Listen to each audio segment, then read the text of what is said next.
Dan sepatutnya dengan cara yang sangat-sangat hormat, ya harusnya kalau kita lihat bahwasan kekuasaan di tangan rakyat, Pak Sudewo ini memang punya kesadaran harusnya sebagai aktor politik untuk mengundurkan diri. Ya. Seperti itu. Karena emang tuntutannya hadir dari rahim rakyat. Seperti itu. Ya, Elemen meminta maaf, menundukkan kepala kan itu juga yang dilakukan oleh jajaran PT KAI kan. PT KAI, Agrinas. PT KAI yang ada peristiwa keterlambatan dan pembatalan. Betul. Jadwal keberangkatan kereta. Kan ambles ya. Iya, ambles. Dan gua cukup appreciate lah. Dan kaget sih sebetulnya. Iya. Baru ya ini fenomena yang langka lah. Ada para elit, ada para pemangku kepentingan sampai menundukkan kepala meminta maaf. Pak Sudewo, ada saran sedikit nih dari saya. Belajarlah Pak Sudewo ini sama Bupati Lahat, Bang Bursa. Kalau untuk masalah komunikasi politik. Jangankan rakyat, Adinda aja tunduk.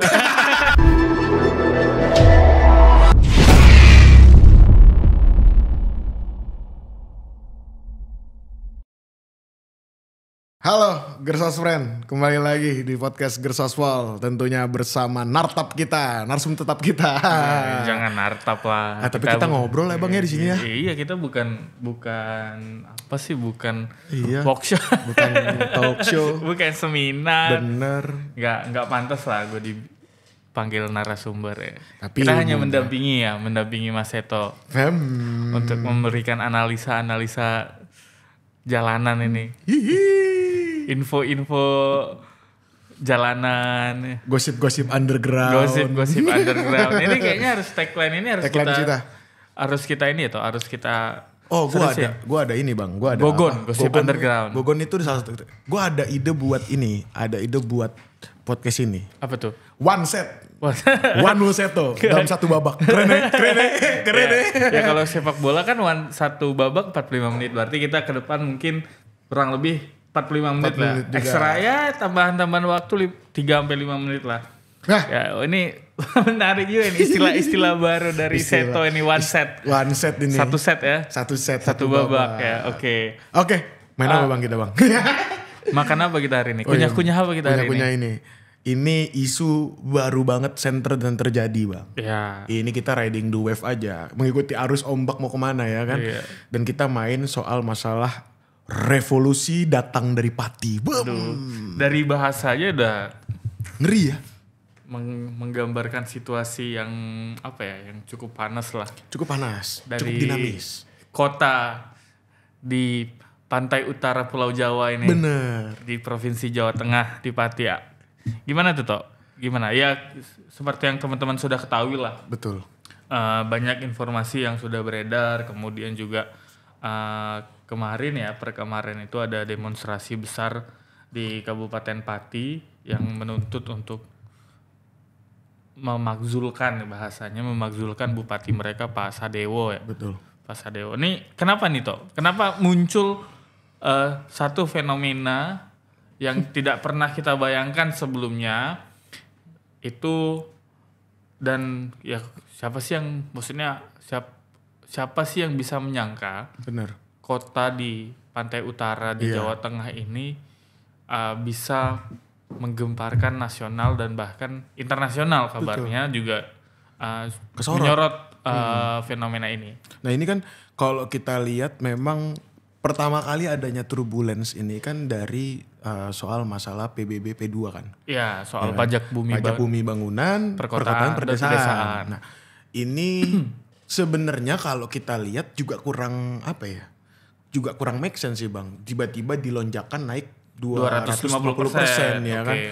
250%, tapi memang dikatakan juga barang ini ini memang juga turunan dari pemerintah yang sebenarnya 14 tahun lalu nggak diurus-urus katanya nggak direvisi kayak gitu. Dan kalau aku lihat sebenarnya momen ini pun disuksesi dengan adanya komentar dari bupati yang menantang.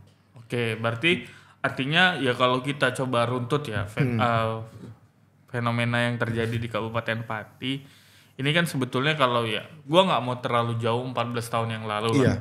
gue mencoba melihat apa yang terjadi kurang lebih 1 bulan kebelakangan, 1 bulan kebelakang, yang mana ada satu kebijakan dari Kabupaten Pati, yang mana Bupati Pak Sadewo ini menginisiasi. Iya, si Sudewo ini. Sudewo namanya. Pak Sudewo ini menginisiasi untuk menaikkan pajak bumi dan bangunan pedesaan dan perkotaan ini sampai 250%. Benar. Angkanya, dan ini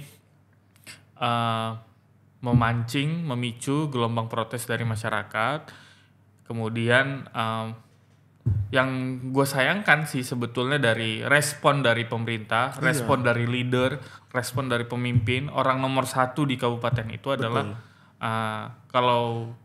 kalau kita mengasumsikannya dia seperti menantang rakyatnya sendiri. Cuman kan itu diklarifikasi oleh Pak Sadewo yang mengatakan bahwa enggak, masa saya menantang rakyat saya kan gitu. Bener. Cuman kalau kita lihat, maksudnya ada kejadian samping-sampingnya lah toh, yang mana ketika protes mulai berjalan kan gitu, kan ada masyarakat yang wacananya kan akan demo tuh 5.000 orang, kemudian 50.000 orang kan sekian. Nah kemudian ada perilaku arogan dari segelintir orang yang tidak hanya Pak Sudewonya ya, cuman kalau nggak salah sekdanya juga, kasatpolnya kan gitu juga melakukan apa ya, kalau bahasanya sih lebih mengarah pada kekerasan dan pengancaman, intimidasi. Kalau kata anak-anak anarko ini, aku kena intimidasi ya. Diintimidasi oleh elit-elit pemerintah kabupaten di sana, dan ini juga akhirnya kalau menurut gue ini memantik kemarahan rakyat yang semakin besar toh. Benar. Memantik kemarahan rakyat yang semakin besar, akhirnya rakyat membangun konsolidasi kekuatan, yang mana kekuatan itu adalah kekuatan yang bersumber dari rakyat toh. Iya. Nah, bersumber dari rakyat, dan akhirnya belum sampai demo terjadi kemudian kebijakan ini dibatalkan. Iya betul, di tanggal 8. Di tanggal 8 kebijakan kemudian dibatalkan, Bang. Nah, namun wacana soal demonstrasi besar tanggal 13 kemarin itu kan sudah bergulir. Betul. Artinya bantuan sudah mulai berdatangan, kemudian juga ya ini masyarakat dan rakyat secara sukarela membangun atau mengumpulkan pundi-pundi untuk sekiranya yang menjadi bahan di aksi demonstrasi di tanggal 13 kemarin. Kalau gue lihat sih di video-video yang beredar ada unik-unik toh bantuan yang tidak hanya minum, makan, kemudian juga ada hasil tani juga ada yang diberikan oleh masyarakat.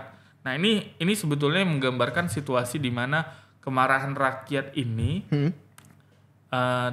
tidak bisa dianggap sebagai semata-mata hanya sifatnya spontanitas. Betul. Artinya ketika kan kita tahu akhirnya kebijakan ini dibatalkan tanggal 8. Cuman kan kemarahan rakyatnya udah memuncak. Iya. Kemarahan rakyat udah memuncak, akhirnya tuntutannya kemana-mana. Betul. Tuntutannya akhirnya melebar sampai ke pemakzulan. Artinya gelombang besar kemarahan rakyat ini sudah tidak lagi pada substansi awal tuntutan. Iya. Substansi awal tuntutan adalah mereka ingin mencabut. Oke, karena feedback yang kurang mengenakan dari bupatinya, akhirnya kemarahan ini terakumulasi dan melihat bagaimana watak asli dari seorang bupati, benar, seorang pemimpin di kabupaten tersebut, dan akhirnya ya demo tanggal 13 wacananya sudah wacana pemakzulan, dan itu diakomodir oleh DPRD-nya. Berarti ada fungsi legislasi yang ternyata mengakomodir ya, Bang? Iya, karena gini toh, kalau gue lihat ya, gue melihat situasi, maksudnya kita kan tidak ke sana gitu. Kita hanya menyerap informasi dari Jakarta. Iya. Kita bertanya kepada kawan-kawan yang memang ada di Pati. Kemudian juga kita juga ya selain bertanya kepada teman-teman media di sana, kemudian juga kita tanya ke jejaring kita yang di sana, mengatakan bahwa gelombang rakyat ini udah tidak bisa terbendung lagi. Apapun yang akan dikeluarkan oleh rakyat sudah menginginkan bupati mundur. Betul. Karena perilaku itu, dan DPRD sendiri, kalau gue lihat ya, ini seperti makan buah si malakama toh. Iya, Bang. Seperti makan buah si malakama, artinya ketika dia tidak bisa menangkap gelombang kemarahan rakyat ini dengan gelombang kemarahan ini kan pemakzulan. Ketika DPRD tidak bisa menangkap itu, artinya tidak bisa mengakomodir itu, hubungan dia dengan rakyat. Ini kan konstituen mereka juga. Betul. Ini kan pemilih mereka juga. Betul. Otomatis akan berimplikasi kepada DPRD itu sendiri.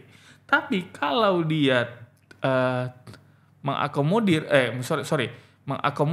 kemarahan rakyat, hubungan dia dengan eksekutif di tingkat lokal ini kan akan apa ya? Ke depan mungkin akan semakin wah ini bisa bahaya nih kan gitu. Cuman yang pasti kalau gue lihat ya, mau apapun ceritanya kepentingan rakyat adalah menjadi hal yang utama gitu dalam urusan ini. Gua belum menemukan bahwa tudingan bahwa gerakan ini, demonstrasi ini ditumpangi oleh sekelompok elit, sekelompok orang yang tidak senang ke Pak Sudewo, ya itu whatever lah. Itu kita kesampingkan lah. Urusan lain lah itu. Urusan lain. Cuman faktor yang paling besar adalah rakyat sudah mengekspresikan kemarahan yang begitu luar biasa gitu toh.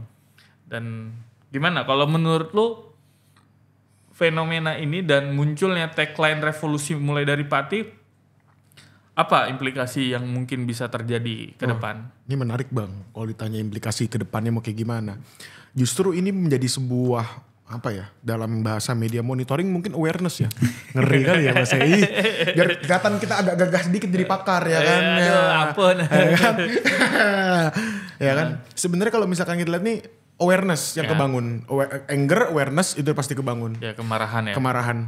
Dan tentunya banyak sekali teman-teman di luar Pati yang akhirnya ikut merespons ini dengan cara mungkin merepost di Instagram, meretweet dan hal-hal lain lah.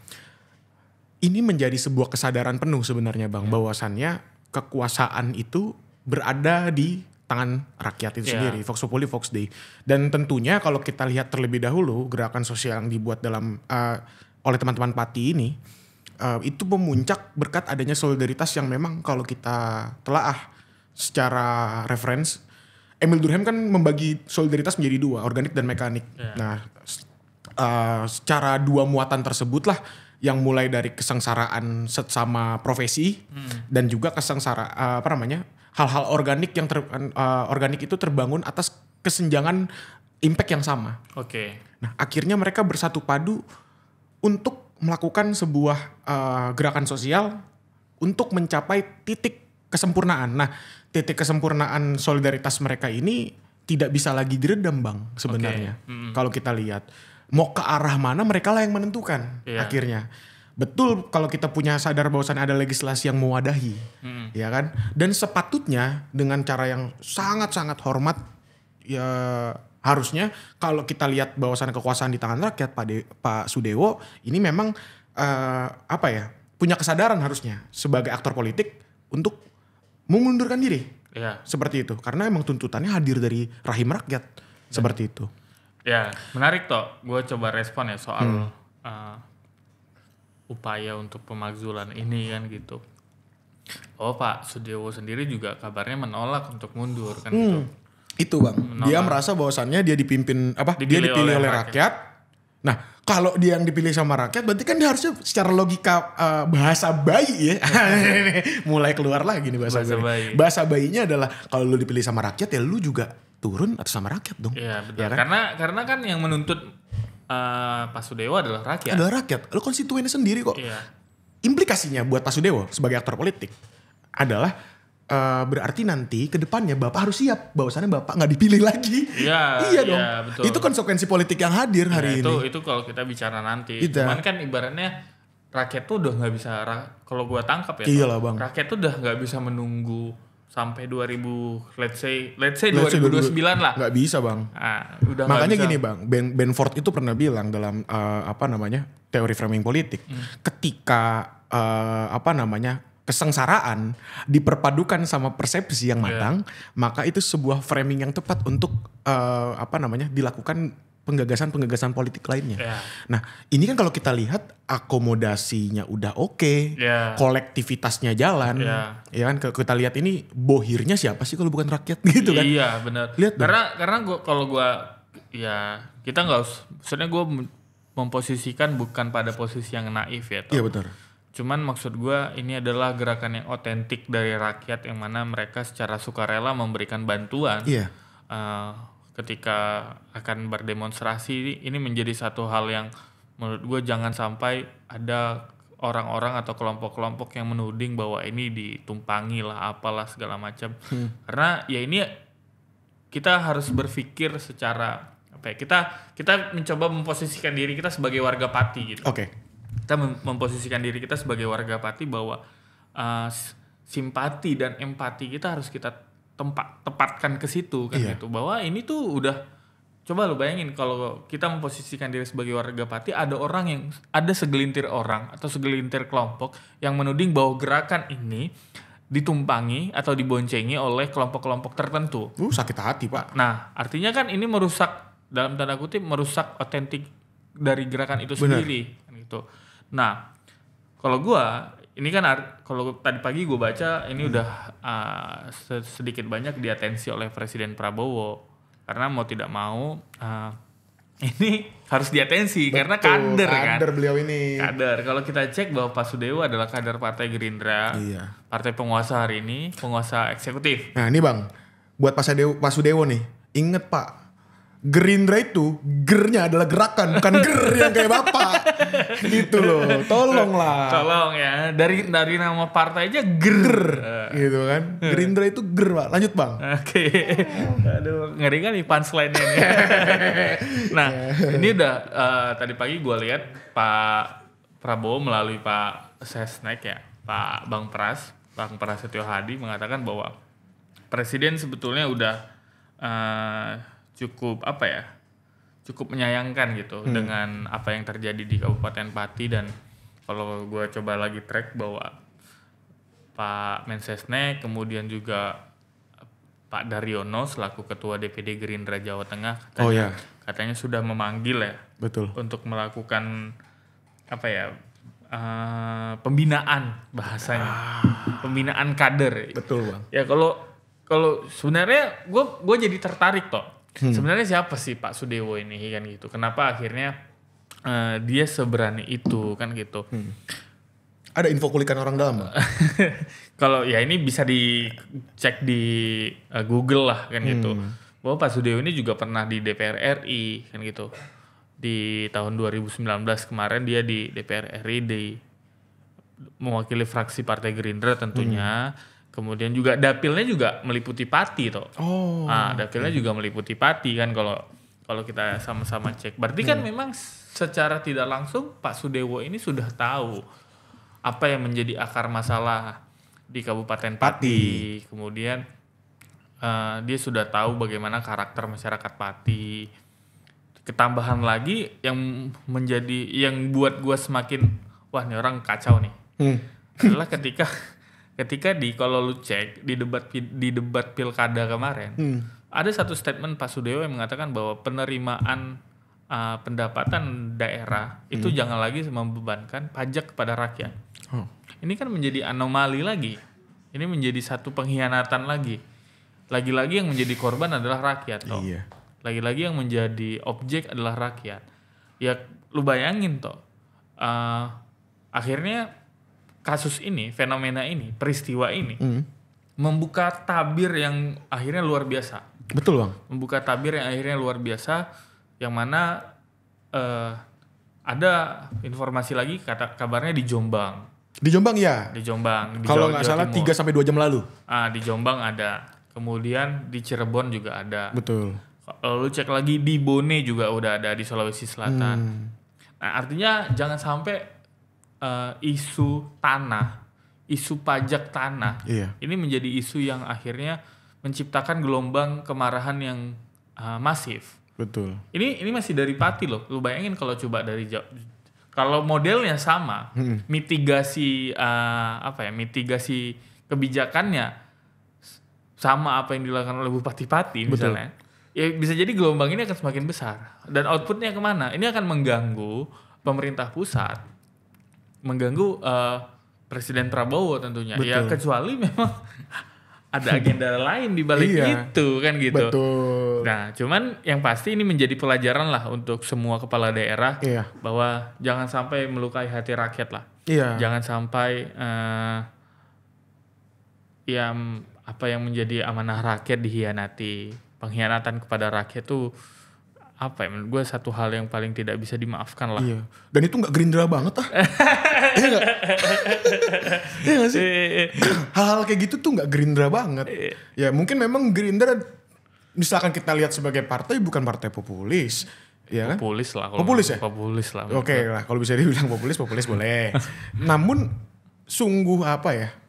Ya kebijakan kali ini kan memang bersumbernya sebenarnya kalau kita lihat kenapa baru diterapkan sekarang ini kan masih jadi pertanyaan ya Bang. Iya, ini harus dikaji ya. Iya, dan ini harus diklarifikasi juga loh sama pemerintah. Dikaji oleh pemerintah.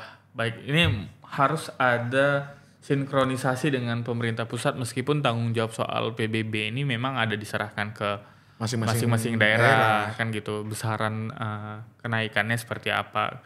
Karena urusan tanah ini susah toh. Iya.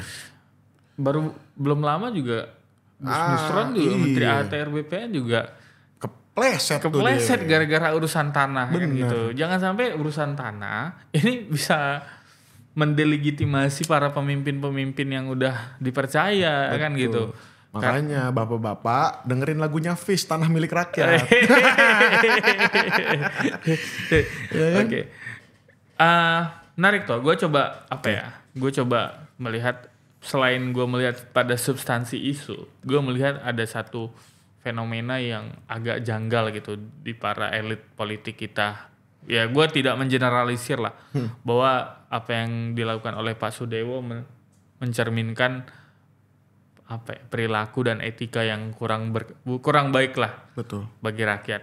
Karena kita 2 hari yang lalu kita baru diskusi soal diskusi off cam sih sebetulnya. Kita diskusi soal ada fenomena menarik dari elit kita dan bisa menjadi contoh ke depan bahwa ketika para pemangku kepentingan ini tidak achieve atau melakukan satu kesalahan yang merugikan publik, ya dia harus secara gentleman meminta maaf, menundukkan kepala. Kan itu juga yang dilakukan oleh jajaran PT KAI kan. PT KAI Agrinas. PT KAI yang ada peristiwa keterlambatan dan pembatalan. Betul.